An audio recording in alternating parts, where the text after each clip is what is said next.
Bonjour et bienvenue à vous dans votre émission Ma famille, ma vie. Donc ce matin, nous parlerons d'allaitement et des bienfaits pour le bébé. Il est fortement recommandé de nourrir son bébé au sein car le lait maternel est exceptionnel. Alors les bienfaits de nourrir bébé au sein sont nombreux, on le sait. Il favorise les liens d'attachement, il protège bébé contre les maladies infantiles. Mais comment bien démarrer son allaitement et surtout comment le faire durer? C'est ce que nous allons aborder ce matin, c'est tous ces volets, tous ces points que nous allons essayer d'éclaircir pour vous.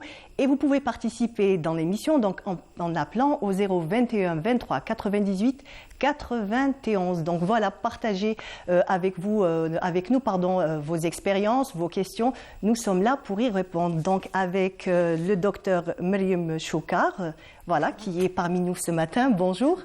Bonjour. Chourak. Donc, Mariam Chourak, vous êtes pharmacienne, maître assistante en nutrition et sciences des aliments. Merci d'avoir répondu présente à notre émission. Merci à vous, Mariam. Je suis très contente d'être parmi vous aujourd'hui pour parler d'une thématique qui me tient vraiment à cœur, qui est l'allaitement maternel. Justement, c'est ce que vous m'avez expliqué. On a eu l'occasion de parler longuement que le lait maternel est une réelle bénédiction et que de nos jours, est-ce qu'il y a beaucoup plus de mamans qui nourrissent leur bébé au sein ou est-ce que les mamans sont de moins en moins, on va dire, prêtes à nourrir le bébé au sein? En fait, le lait maternel, c'est l'aliment le plus adapté à la croissance du bébé, et cela depuis sa naissance et durant les 6 premiers mois de vie. Raison pour laquelle l'OMS recommande un allaitement maternel exclusif durant les 6 premiers mois de vie. Bien sûr, c'est un allaitement qui peut être poursuivi durant les 2 premières années, si bien sûr la maman et le bébé le souhaitent. Bien évidemment, l'allaitement maternel, c'est une décision qui revient uniquement à la maman, mais c'est aussi une question de santé publique, du moment que les bienfaits du lait maternel ont été démontrés scientifiquement, que ce soit à court, moyen ou long terme.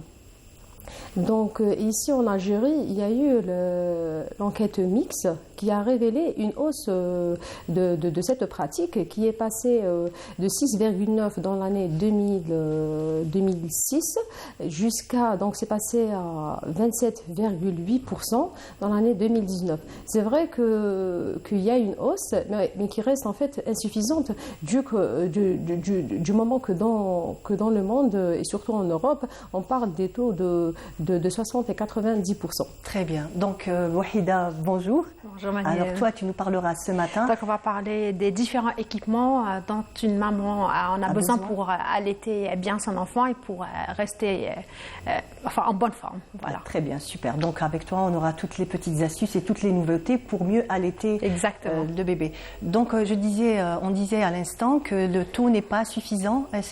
Pour quelle est la raison exacte? Est-ce que nous ne sommes pas assez informés avant l'accouchement? Exact, moi je pense que c'est ça. En fait, les femmes ne sont pas sensibilisées.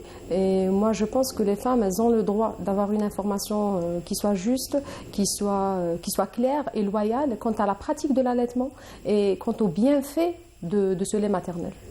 Très bien. Donc, les bienfaits du lait maternel, on en parle depuis toujours. Mais en fait, quelle est sa composition exacte? Et pour aborder ce point-là, moi je préfère faire une petite comparaison entre le lait maternel et le lait de vache, duquel est issu le lait infantile, les préparations pour lait infantile. En fait, on peut résumer ça en 5 points. Le premier point, le premier composant, c'est l'eau. Le lait maternel est composé à 90% d'eau. Beaucoup plus léger, donc. Exactement. Et du coup, on n'a pas besoin de rajouter des biberons d'eau lorsqu'on est allaité au sein. Le deuxième composant important, c'est les glucides. Il renferme du lactose comme tous les laits, mais aussi il a une particularité qui est la présence des oligosaccharides, qui vont participer en fait à la mise en place de l'écosystème bactérien intestinal et qui a un rôle protecteur contre les infections. Donc ça, c'est ce qui était concernant les glucides. Aussi, on a par rapport aux lipides qui y sont présents, on retrouve un taux élevé de cholestérol et qui constitue en fait un facteur de protection plus tard contre l'hypercholestérolémie. Donc voilà, et aussi on y trouve des oméga 3 et des oméga 6 qui sont très importants pour la croissance rétinienne et cérébrale. Le troisième macronutriment important qui est retrouvé, ce sont les protéines. On trouve particulièrement une protéine qui s'appelle la caséine kappa, qui est aussi un facteur bifidogène. Lorsqu'on parle de facteur bifidogène, ceci dit que ça va conférer une protection à l'enfant contre les infections. Bien évidemment, il y a une panoplie de nutriments, de micronutriments, les vitamines.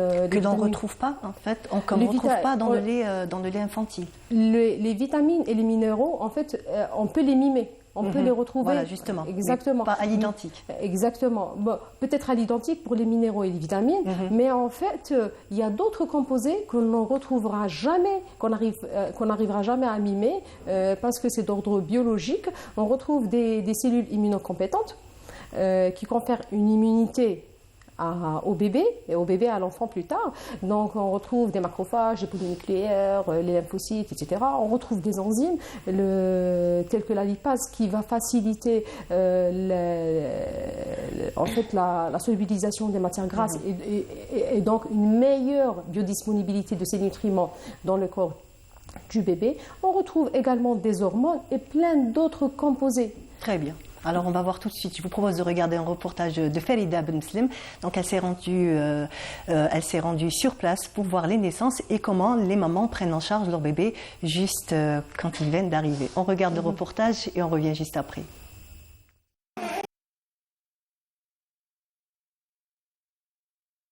Bien établie entre sage-femme, puéricultrice et pédiatre. Une fois le bébé délivré, elle réalise les premiers soins dans la salle de naissance et assure le suivi. Elle contrôle sa température, son poids et son taux de bilirubine pour le remettre ensuite aux mains du pédiatre pour une consultation plus approfondie. Le rôle de la puéricultrice, bismillah, voilà. Après le lavage des mains, bien sûr, directement. L'état du bébé, là c'est clair, les couveuses, déjà à coup d'œil, on voit l'état du bébé. Est-ce qu'il y a une détresse, comme on dit? Est-ce qu'il respire bien? Pas de vomissement? Il y a plusieurs facteurs qui nous montrent que le bébé est bien ou le contraire. On commence par le poids, la température, le changement des couches. Donc vous faites la pesée. Voilà la pesée. Après avoir veillé au bon déroulement des examens postnataux, la puéricultrice qui assure le suivi du développement du bébé se charge de proposer son aide aux mamans et de surtout les conseiller et les renseigner quant aux bienfaits de l'allaitement naturel. Le premier conseil primordial, c'est l'allaitement maternel. Il faut que la maman allaite le bébé. Il faut que surtout le premier contact. C'est très important. Le lait maternel, comme vous savez, c'est un défenseur. Et il défend le bébé, surtout plus tard. Surtout plus tard, quand il sera un petit peu nourrissant, enfant. Le bas, il est très très important. Il fait plusieurs trucs bénéfiques pour le bébé. Je leur parle, je prends tout mon temps avec elle. On dit mais qu'est-ce qui m'a le halib à la maman? Kayin qui refuse, je ne sais pas qui fait. Elle préfère le biberon. ما حبش يشد le sein. الحاجة الأولى يقولوها لك non, il n'arrive pas à tenir, il n'arrive pas à bien téter. هذا حليب تاعي جبتها لك اللي تجبد تاع اسمه جبته لها الصباح. هذا حليب صدرك. حليب صدري هذا باسكو تاع الباطا ما تقدرلوش. هي ديجا مش قادرة تنفس. عم دايرين لها فلوكسيجين. وقالوا لي ماذا بك حليب تاعك تاع صدرك. Les premiers instants avec votre bébé sont des moments inédits. Beaucoup d'émotions se mêlent et la volonté de vouloir nourrir sa progéniture prend le dessus. En faire bénéficier son bébé de la première montée laiteuse s'avère d'une grande importance. Je préfère donner le lait تاعي à mon bébé باش نحسه وهو يحس لي تاني parce que après 9 mois de grossesse donc c'est un autre sentiment au moment où il allait le bébé. Le lait maternel est très important. Il est produit chez la femme qui a accouché 4 à 5 jours après l'accouchement à peu près, كاين des dames à 3 jours, au bout de 3 jours, on l'appelle généralement le bas. Les mamans يعرفوه بالبا. هذا البا هذا il est très important. Ou le lait maternel en général, il est à chaque fois, il évolue. La journée il évolue. Par mois il évolue.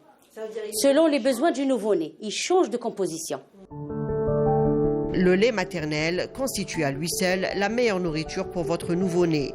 Très concentré, riche en protéines, en nutriments et bien d'autres composants.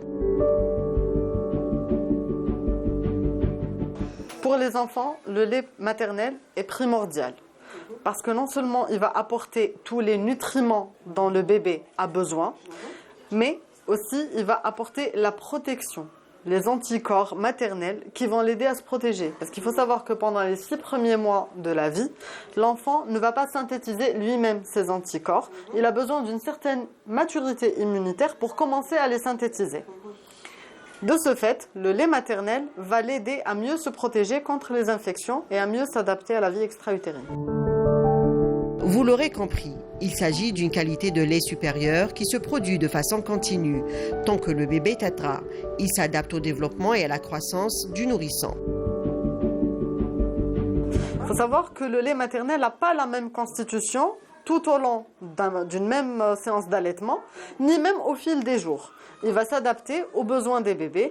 Il peut être de ce fait plus concentré, plus allégé, plus riche en eau, plus riche en lipides, plus riche en protéines pour aller dans le sens des besoins du bébé. D'ailleurs, quand la maman allaite, si on tire le lait de la mère, on ne va pas trouver la même couleur ni la même concentration au début comme à la fin. Au début, il va être plus lourd, plus chargé en nutriments pour rassasier l'enfant plus rapidement, pour le nourrir de la meilleure des manières. À la fin de la tétée, il va être plus léger et plus chargé en eau. Il va être plus liquide, ce qui va venir hydrater et répondre aux besoins en eau du nourrisson. Selon des études scientifiques, les avantages du lait maternel ne se limitent pas aux nourrissons. Le fait d'allaiter protège la maman de nombreuses maladies, établit un lien fort entre la maman et son enfant et leur procure un bien-être. À mesure que le bébé grandit, les avantages se poursuivent.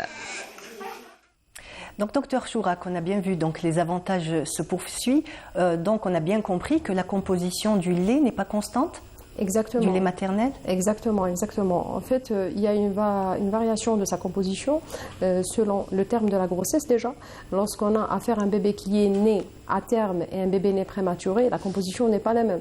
Bien évidemment, pour les bébés qui sont nés prématurés, le lait il est plus riche en protéines. Donc il y a des modifications qui se font exactement, exactement. C'est du lait sur mesure. D'accord. Donc tout s'adapte en fait, tout s'adapte à bébé. Tout s'adapte, exactement. Il y a aussi des variations en fonction du stade de la lactation. Juste après l'accouchement, on n'a pas le lait qui est mature, on a un produit biologique qui s'appelle le colostrum. On disait dans le reportage, ça s'appelle l'elba. Exactement, et ça s'appelle l'elba. C'est un liquide qui est dense, qui est jaunâtre et qui n'est pas riche en glucides et en matières grasses et qui est riche en protéines solubles, ce qui le rend très très digeste et en fait il a un effet laxatif qui va favoriser en fait l'expulsion du méconium, qui sont les premières selles du bébé. Donc ça aide à nettoyer on va dire les intestins de bébé. Exactement. Et aussi, il a la particularité d'avoir les cellules immunocompétentes qui sont 10 fois plus que dans le lait mature. Et une teneur en oligosaccharides qui est 2 fois plus que dans le lait mature. Et ceci vient rejoindre ce qui a été dit dans le reportage, que le lait maternel est là pour protéger. Parce que là, le bébé, il vient des milieux qui est stérile, qui est l'utérus de la maman, vers un milieu qui ne l'est pas. Et il sera ainsi exposé à des infections. Et en lui donnant ce premier-là, qui dure, donc sa sécrétion elle dure entre 3 à 5 jours, on va le protéger contre les infections. Très bien. Donc nous avons avec nous par téléphone le professeur Abnour Larabat. Donc vous êtes professeur en pédiatrie. Bonjour et merci d'être là. Bonjour. Bonjour professeur. Donc ce que je voulais vous poser comme question, c'est est-ce que les bébés nourris au sein et les bébés nourris on va dire au lait infantile ont la même croissance?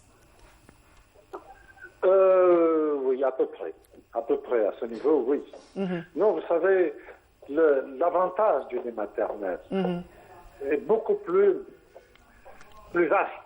C'est-à-dire que le lait maternel, dans sa composition d'abord, reste un produit, si je peux appeler ça un produit, inégalable. Parce que justement, il y a dans sa composition des éléments qui relèvent de l'humain. Nous sommes des êtres humains et il a été fait pour les êtres humains ce que le lait artificiel, les préparations pour nourrissons ne peuvent pas apporter. D'abord sur ce plan-là. La deuxième chose, c'est que l'allaitement maternel va apporter ce contact entre une mère et son fils. Et ce contact est très important pour le développement de l'enfant, pour le développement psycho-affectif en particulier. Il n'y a pas que la croissance staturo-pondérale. Il y a également le développement psycho-affectif qui fait que nous sommes des êtres qui avons une intelligence, qui avons un affect, une affectivité, qui avons un certain nombre d'acquisitions qui font un être humain équilibré. Ce contact est indispensable pour le développement. Ce contact est très important. Permet d'éviter plus tard des dérives. En fait, c'est plus tard. Est-ce que c'est plus tard qu'on arrive, on va dire, à trouver les bénéfices de tout du lait maternel? C'est au niveau de, on va dire, une fois que l'enfant a grandi, qu'il devient adulte?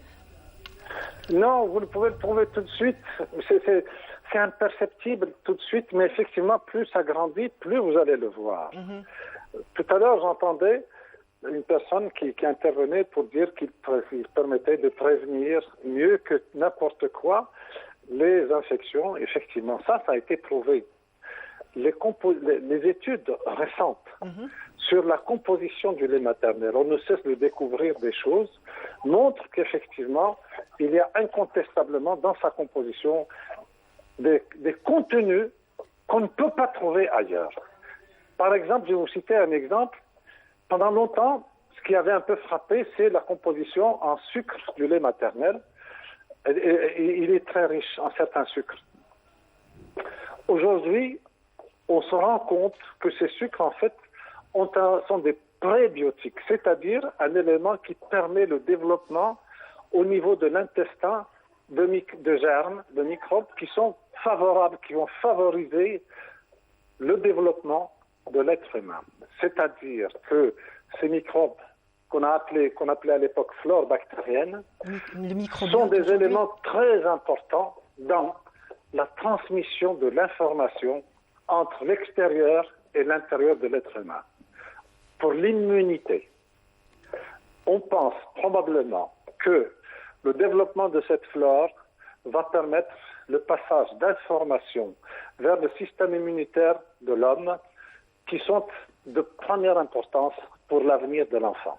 C'est pour ça qu'on dit, aujourd'hui, ça peut même prévenir le développement de certaines maladies. On sait aujourd'hui que probablement, c'est comme ça qu'on peut expliquer l'avantage énorme du lait maternel. Il y a aussi, professeur, de côté psychologique, donc on favorise de nos jours la tétée de peau à peau, on essaie de revenir vers ça, donc le contact du bébé avec la maman, c'est un lien, ce sont des liens qui se tissent et un côté affectif qui est inégalable, on va dire. Absolument. Vous savez, vous avez dit ce contact peau à peau, en fait c'est ce contact, c'est ce toucher. Il y a le toucher.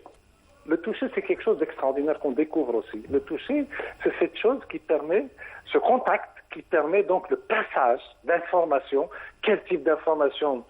Ça reste encore à définir. Ce type d'information est extraordinaire. Et puis en même temps, on apprend à devenir maman. Oui, effectivement. Pendant longtemps, on a pensé que c'est qadra de dire non, on apprend à devenir maman. Ce n'est pas facile. Vous savez quoi? Le mérite d'une mère, il est extraordinaire.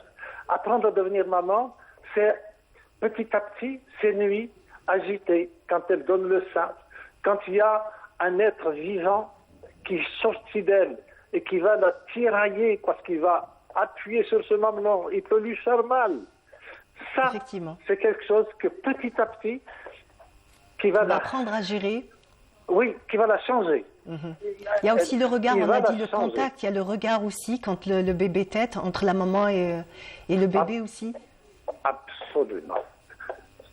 cet échange qui se passe, parfois dans la douleur, parfois dans l'insomnie, dans la fatigue, cet échange reste quelque chose d'extraordinaire et va permettre le développement chez la mère d'un certain nombre d'émotions qui restent inégalables. Sur l'enfant, c'est encore plus extraordinaire. On sait aujourd'hui que l'enfant a un sens, il sent la mère. On sait qu'il sent la mère. Il reconnaît la mère avec son nez, mais pas que. Il y a le son de la voix. Il y a lui aussi, oui. Il y a le son de la voix. Il va apprendre, fœtus dans le ventre de la mère, à l'entendre. Et c'est ça aussi qui va le guider. Ça, c'est très important dans le développement équilibré, équilibré de l'homme. Nous sommes probablement des êtres complexes. C'est tout ça qui fait de nous des êtres humains. Et ça, l'allaitement maternel, grâce justement non seulement à sa composition, à tout ce qu'il peut apporter, mais également grâce au contact qu'il permet, va permettre tout cela. Très bien. Vous savez que, hélas, la prévalence, c'est-à-dire le nombre de mamans qui allaitent à 6 mois, est très faible chez nous. Et c'est quelque chose qui reste à travailler. Professeur, une petite question. Quand on sait très bien que allaiter de nos jours est beaucoup plus compliqué qu'autrefois, puisque les femmes sont actives, on a un peu moins de temps à consacrer au bébé, les 3 mois de maternité, il faut retourner au travail. Si, par exemple, on va essayer de faire un effort pour les femmes qui ne peuvent pas le faire, combien de temps faut-il, on va tenir le coup pendant combien de temps pour allaiter bébé? Jusqu'à combien il faut le faire? 6 mois. 6 mois. 6 mois. Je vais vous dire une chose. J'ajoute juste une chose. C'est que, à mon avis, il n'est pas question de culpabiliser les mères qui n'allaitent pas. Effectivement. Pas du tout. Je ne suis pas du tout d'accord. Il faut essayer, parce qu'il y a un certain nombre de contraintes qui sont réelles, qui font que, voilà, on n'allaite plus. Oui. C'est dire que c'est compliqué aussi, si on devait lancer un véritable programme sur plusieurs années, de revenir, de permettre le développement de cet allaitement maternel.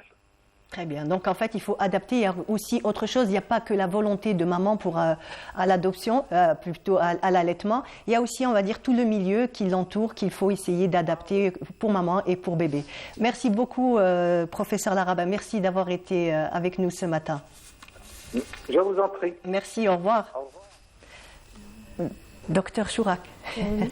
vous étiez là, vous écoutiez professeur Laraba. Donc, dites-nous, donc au niveau de la composition, on a parlé de la composition du lait. Et donc, il nous a expliqué qu'il fallait, si on pouvait, il valait mieux au moins 6 mois. Donc, nourrir le bébé pendant 6 mois, si on peut. Exactement, je rejoins ce qui vient d'être dit. Et en fait, il y a eu des études récentes qui ont démontré que pour tirer profit des bienfaits du lait, il faut un minimum de 3 mois. Enfin, minimum de 3 mois d'allaitement exclusif. Allaitement, qu'on soit bien d'accord. Donc, allaitement exclusif, ne surtout pas aider bébé avec un biberon. Surtout pas. Ben, surtout pas. Lorsque la maman le peut, bien évidemment, lorsqu'elle n'est pas malade et que ça lui est possible, ça vaut le coup. Vu ce qu'on a dit tout à l'heure, je pense que ça vaut le coup de faire cet effort. Et à propos de lait, on a toujours l'impression que les quantités sont pas assez importantes pour le bébé, mais en fait, on sait très bien que le nouveau-né a besoin de quelques millilitres seulement. Pas d'une grande quantité, déjà l'estomac est petit, donc il ne faut pas s'imaginer lui donner de grosses quantités. En fait, on peut être confronté à une réelle insuffisance de lait, mais en fait, il faudrait que cette insuffisance soit objectivée par le pédiatre. C'est lui qui va peser le bébé, qui va prendre le périmètre crânien. La maman, elle peut vérifier l'état des couches. En fait, 6 couches bien mouillées sont témoins d'une quantité suffisante de lait maternel. Donc ça peut rassurer. Exactement. Au niveau de maman. Exactement.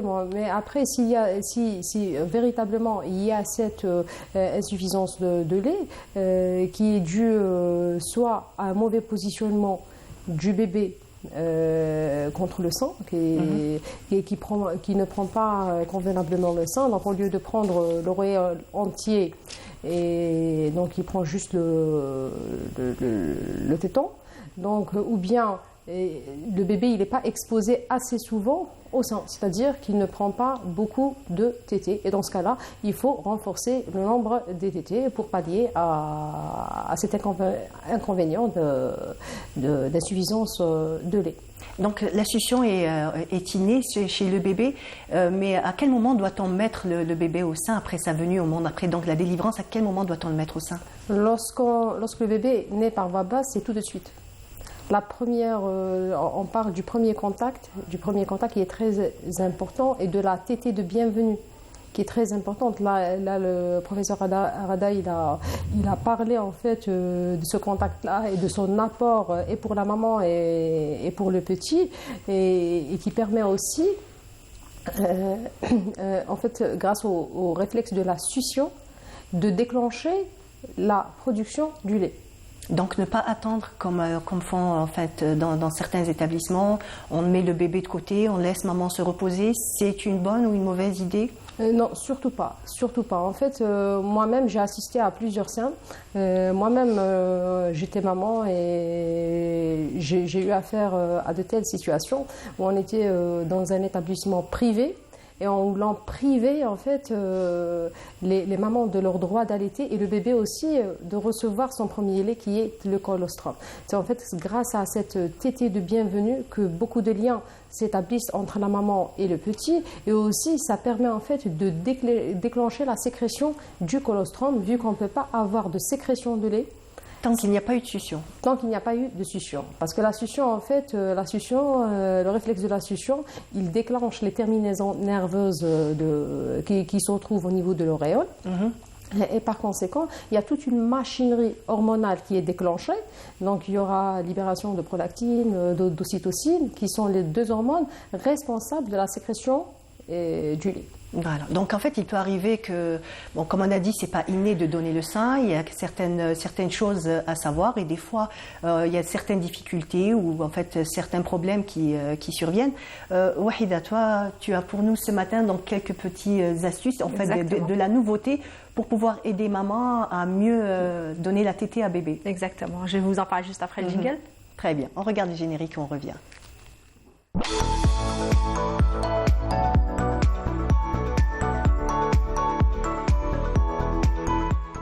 Alors, on parle depuis tout à l'heure d'allaitement, de faciliter la tâche aux mamans, surtout quand c'est leur premier bébé, on ne sait pas comment s'y faire, comment s'y prendre. Donc, nous avons la chance de vous recevoir aujourd'hui parmi nous pour un peu expliquer la méthodologie, mais surtout, il faut savoir qu'il y a des équipements qui existent sur le marché et qui peuvent nous faciliter la tâche. Enfin, la tâche ou... je ne sais pas comment on pourrait appeler ça. Oui, c'est ça, c'est vraiment du boulot. Voilà. C'est un job à part entière. Oui, donc on commence par le classique, c'est le coussin d'allaitement. Nous l'avons tous croisé en vente, mais on ne sait pas exactement à quoi ça sert. Donc il est très pratique pour les mamans pour bien caler leur bébé, parce que vous avez remarqué qu'au bout de quelques semaines, l'enfant il commence par prendre du poids, donc il devient plus lourd et ça fait un peu mal au bras de la maman. Donc du coup, elle lui change de sein. Donc s'il est du côté droit, elle le bascule vers le côté gauche, qui est pas bien, n'est-ce pas, docteur? Il ne faut pas changer tout de suite. Exactement. Ben, en fait, il faut vider le sang. Il faut vider les sang pour que l'enfant soit rassasié. C'est un appel d'ailleurs que je lance en maman, oui. Et qui est de laisser le sang se vider. Ça prend 10 à 20 minutes. C'est en fait pour arriver à la portion qui renferme des protéines et des matières grasses qui vont permettre de rassasier le tout petit. Donc vous savez qu'au début de la tétée, le lait est très riche en eau. Il est très riche en eau et en sucre. C'est pour couper la faim et puis le rassasiement viendra par la suite. Très bien, donc 10 à 20 minutes, il nous faut le coussin pour bien caler. Petite astuce, donc on peut l'utiliser avant l'accouchement pour se reposer parce que quand on a mal au dos et on ne peut pas s'allonger, donc on peut l'utiliser. Il y a aussi le fauteuil allaitant. Donc le fauteuil d'allaitement, conçu pour permettre aux mamans d'allaiter leur bébé d'une façon très relaxante, donc apaisante. Quand la maman elle est apaisée, le bébé aussi, parce qu'on transmet toutes nos émotions à l'enfant. Comme ça prend 20 minutes, donc si on est bien assise, c'est très bien pour les deux. Si on ne trouve pas un fauteuil spécifié pour l'allaitement, on peut prendre un petit fauteuil de chez nous ou une chaise sur laquelle on se sent à l'aise, où on peut caler nos bras et on l'utilise pour un espace d'allaitement pour les enfants. enfin pour les bébés en bas âge. Exactement. En fait, le fait d'allaiter, donc, c'est un échange. C'est un échange qui s'établit entre le bébé et la maman. Et il est important que ça soit confortable. Oui. S'il y a tous ces moyens pour le faire, la maman, elle teste et elle voit. Elle choisit ce qui lui va. Parce qu'en fait, on a remarqué que souvent, les bébés, ils pleurent peut-être parce qu'ils sont mal assis, mal pris. Donc, si on le met à l'aise, il va rester tout le long de la tétée bien à l'aise et elle ne va pas devoir lui changer de sein et ne pas bénéficier de tous les aliments importants. Exactement, ça sera agréable pour les deux et ça sera magnifique. Oui. Il y a aussi il y a un autre équipement, le soutien-gorge d'allaitement, donc qu'on trouve aussi en vente, très facile à utiliser. Donc il y a le bras qu'on peut enlever facilement pour faire allaiter le bébé. Donc c'est pas tout un travail, on doit tout enlever ses sous-vêtements, remettre d'autres vêtements pour être plus à l'aise. Donc ça c'est très pratique. Il y a aussi les coussinets d'allaitement. Souvent les mamans elles ont des fuites, donc même quand une fois qu'elles ont nourri leur bébé, elles vont faire ce qu'elles ont à faire. Il y a des fuites de lait, donc impossible à contrôler ces fuites, donc ça vient juste comme ça. Et ça transparaît sur les vêtements. Donc, pour éviter cela, on peut utiliser des coussinets qu'on peut acheter chez le pharmacien. Donc, soit c'est des jetables, soit c'est des coussinets lavables qu'on peut à chaque fois laver et réutiliser. En parlant de ça, on a toujours dit que quand, par exemple, il y a comme ça des fuites de lait, c'est le bébé qui a faim. Je ne sais pas si c'est vrai ou non. On disait souvent ça autrefois. En fait, ça n'a pas été prouvé. Je vous parle scientifiquement parlant, il n'y a pas eu un niveau de preuve sur ça. D'accord, très bien. C'est un peu les dires des grands-mères. Hein. Ah oui, oui. Elles disent aussi, faites attention pour que ça ne tombe pas par terre, sinon... voilà, c'est bien, il y a beaucoup de croyances à propos du lait. Oui. Il y a aussi le tire-lait que tout le monde utilise. Nous avons même remarqué dans le reportage que la plupart des mamans l'utilisent quand on a un enfant qui a des complications à la naissance ou bien prématuré. Donc le tire-lait est un accessoire qui permet aux mamans de tirer leur lait et de le conserver en attendant que le bébé le réclame. Donc très pratique lorsque la poitrine est douloureuse puisqu'il tire le lait tout en douceur. Et quand on conserve le lait, comment on fait pour conserver le lait maternel, docteur? Oui, donc soit il est consommé après l'avoir tiré, soit il est consommé sur place, sinon au réfrigérateur, donc à plus 4 degrés Celsius, pendant 24 heures. Sinon, on peut le congeler aussi. Ça, c'est aussi une belle option qui s'offre à maman qui travaille. Et il peut être conservé pendant 4-5 mois. D'accord. Et quand on le retire du réfrigérateur, est-ce qu'on le réchauffe ou bien on le laisse ambiante? En fait, l'idéal, c'est de le laisser à température ambiante, se réchauffer de lui-même. Mais après, si on est pressé par le temps, etc., et on sera amené à le réchauffer, il y a risque de perdre les nutriments. Les vitamines, etc., qui vont se dégrader. Donc peut-être le réchauffer au bain-marie de la manière la plus douce possible. La plus douce possible. Voilà, la plus douce possible. Ou alors, comme on faisait autrefois, donc mettre le biberon peut-être sous un filet d'eau chaude, puisqu'on va lui donner le biberon, c'est clair. Si c'est du lait maternel. Exactement. Il ne faudrait pas qu'il soit exposé à des températures qui sont donc pas de chaleur directe. Et puis sûrement pas de micro-ondes non plus. Oui, bien sûr, évidemment. Il y a aussi les bouts de sein qui sont généralement préconisés dans divers cas, après une naissance prématurée pour faciliter la tétée aux enfants, ou bien en cas de crevasse particulière chez les mamans. Alors, donc très pratique et on peut les acheter, ils sont en silicone.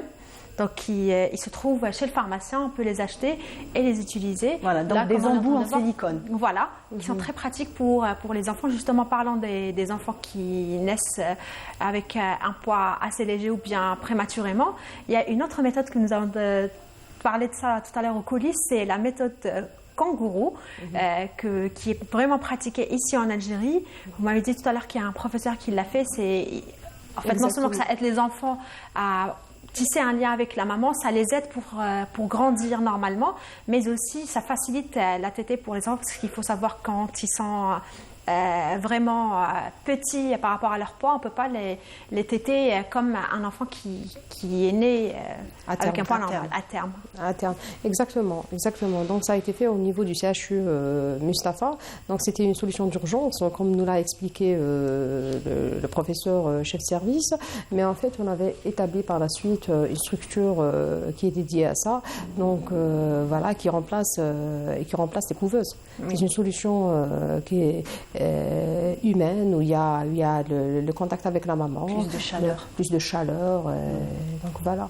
Mais par contre, je voudrais bien revenir sur des bouts de sein.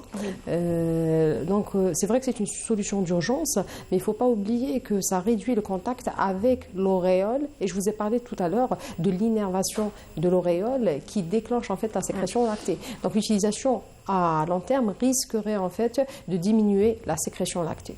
Donc en fait, l'utiliser juste en cas où il y a des crevasses ou des blessures. Exactement. Donc le temps de laisser la blessure guérir et voilà, reprendre la tétée normale. Exactement. De toute manière, c'est pour utilisation vraiment à court terme. D'ailleurs, ils sont conseillés par les médecins vraiment dans l'urgence ou vraiment en cas d'extrême besoin. Sinon, il vaut mieux être vraiment en contact avec la maman, en contact direct entre enfant et maman, parce que c'est très important. On ne cesse de le répéter pratiquement tous les jours dès que les médecins voient leurs patients ou les futures mamans, ils expliquent l'importance d'avoir ce contact direct avec leurs enfants.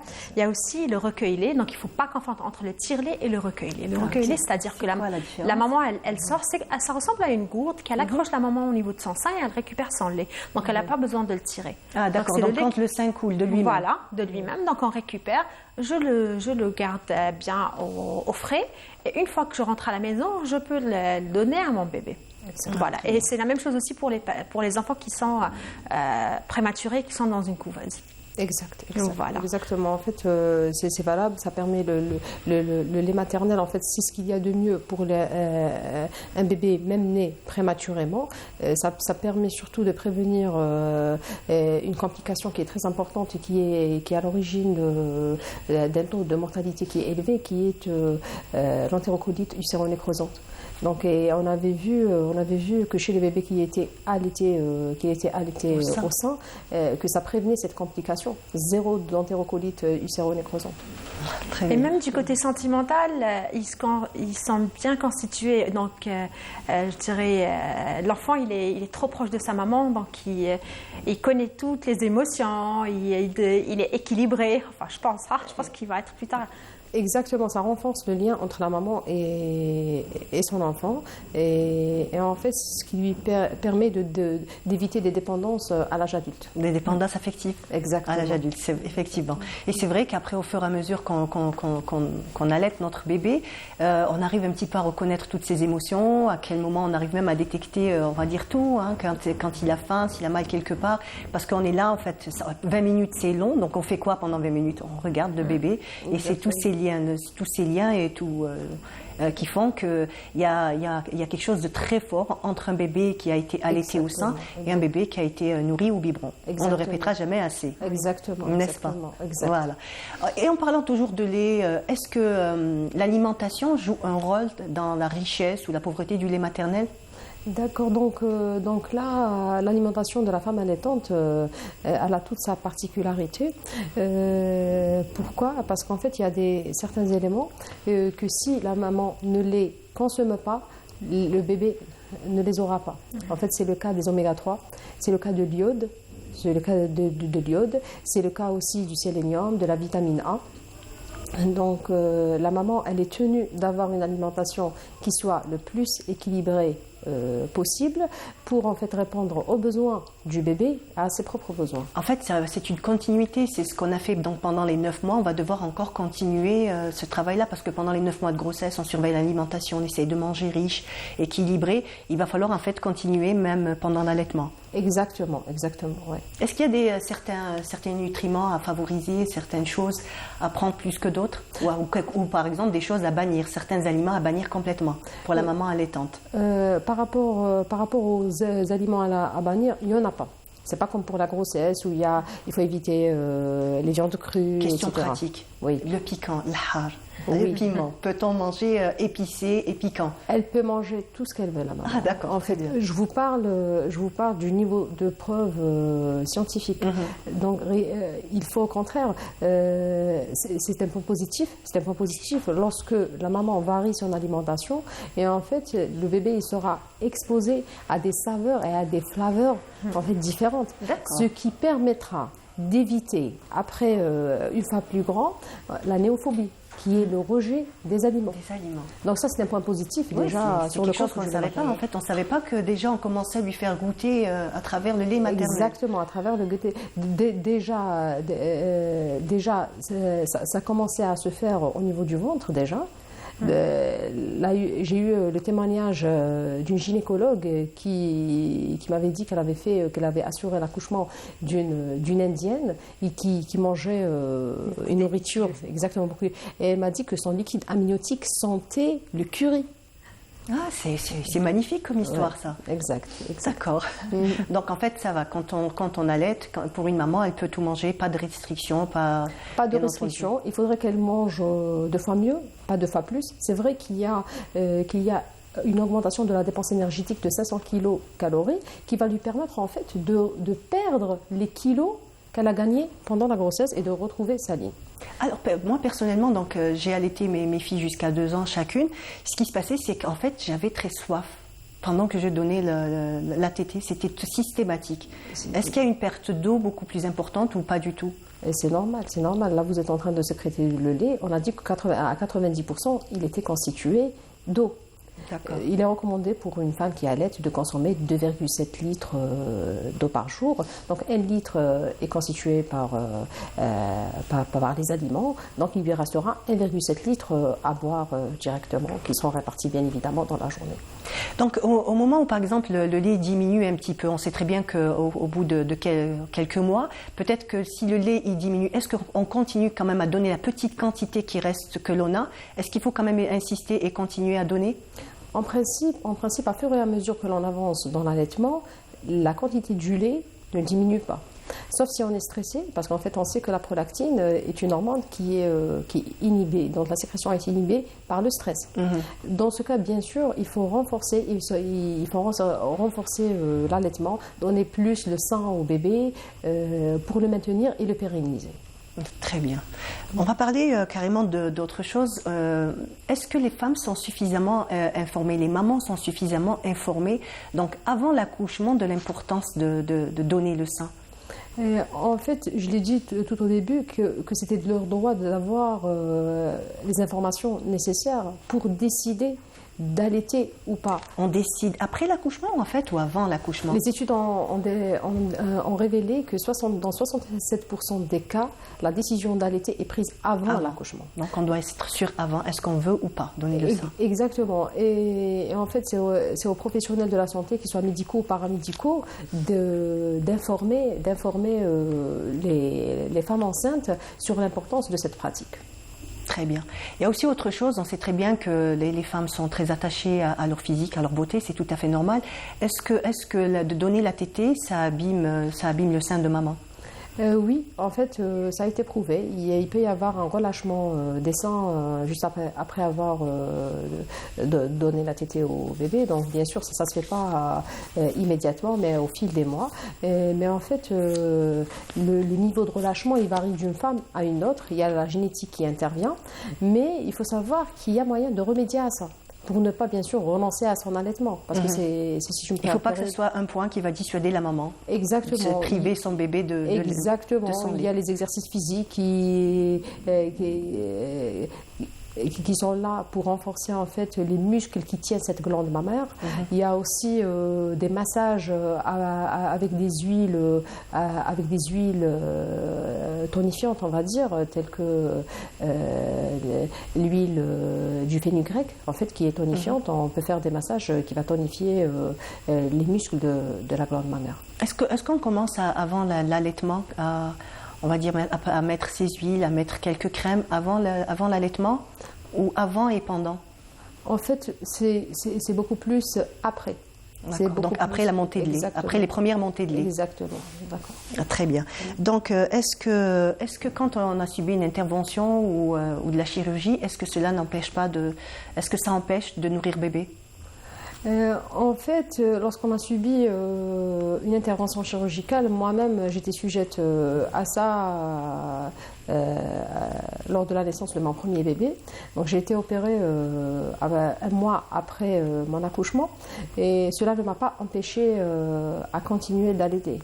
Donc malgré le fait de prendre des antalgiques qui étaient forts et qui étaient contre-indiqués avec l'allaitement maternel, je faisais l'extraction du lait avec le tire-lait comme l'a expliqué Wahida tout à l'heure, et que je jetais bien évidemment, et j'ai allaité mon bébé par la suite. Mais est-ce que en fait le bébé ne fait pas un rejet? On dit toujours que du moment où on va donner le biberon, le débit du biberon est beaucoup plus important que celui du lait, parce que du sein, pardon. Donc le sein, le bébé fait un effort au niveau de la mâchoire, alors que les biberons c'est un petit peu une solution de facilité pour lui. Mais est-ce que c'est facile de revenir une fois qu'on a donné le biberon, de revenir vers le sein? En fait, ça va dépendre de la volonté de la maman. D'accord. Si on est en guerrière, on y arrivera. Il n'y a pas de souci. Très bien. Vous voulez rajouter encore autre chose? Il y a un point auquel vous tenez, qui vous tient à cœur?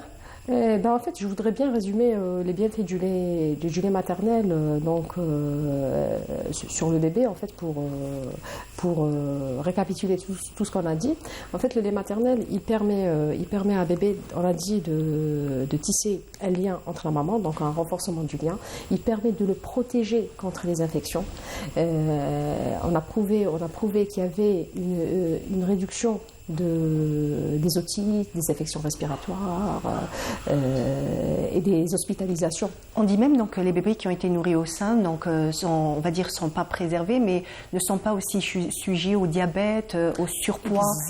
Exactement. Donc c'est associé à une moindre incidence de diabète, de surpoids, d'hypertension artérielle, de complications cardiovasculaires, tout ça. Aussi, ça prévient l'eczéma. Si on va en fait dénombrer tout ce qu'il offre à bébé, c'est énorme.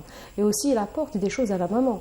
En fait, ça prévient aujourd'hui, la science a permis de révéler qu'il y avait une faible incidence du cancer du sang et de l'ovaire pour la maman. Et aussi, ça lui permet déjà d'éviter le baby blues. Donc c'est une dépression qui postpartum, et aussi ça permet également de prévenir le diabète du type 2, l'hypercholestérolémie et aussi les complications cardiovasculaires. Très bien. Et ça lui permet également de reprendre son poids initial. D'accord, donc en fait, plus on allaitera bébé et plus on est sûr de retrouver le poids, on va dire, d'avant la grossesse. Oui, cette perte de poids, en fait, c'est surtout durant les 6 premiers mois de vie. Vu qu'après ces 6 mois, on a recours à la diversification alimentaire, parce que là, les besoins ne seront plus répandus avec le lait maternel exclusif. Et du coup, il y aura moins de sécrétion lactée, et ce qui fait moins d'énergie dépensée. Très bien. Donc, combien de temps faudrait-il allaiter bébé? Jusqu'à quand? Je dirais comme ça 6 mois. 6 mois, exclusivement 6 mois. 6 mois au minimum. Et quand on peut faire plus, c'est Hawlain, Kamilain, exactement. Notre religion. L'OMS aussi aujourd'hui, elle le recommande. Elle dit que ça serait bien de continuer d'allaiter jusqu'à l'âge de 2 ans.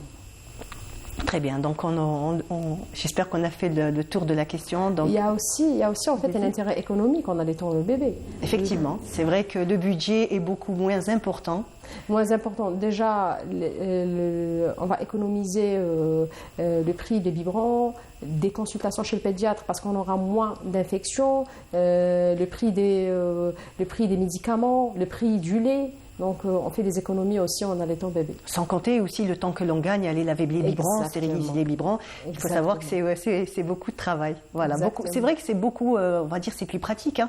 Je connais beaucoup de mamans qui ont préféré l'allaitement au sein parce que pour eux c'est plus pratique. C'est d'aller à chaque fois, de se lever, surtout se lever aussi la nuit, d'aller préparer un biberon ou quoi que ce soit comme ça. C'est vrai que quand le bébé est juste à côté, on a juste à le prendre, le mettre à côté de soi, même dormir en fait. Voilà, après on peut dormir avec bébé ou le remettre dans son lit. Voilà, le cododo. Très bien.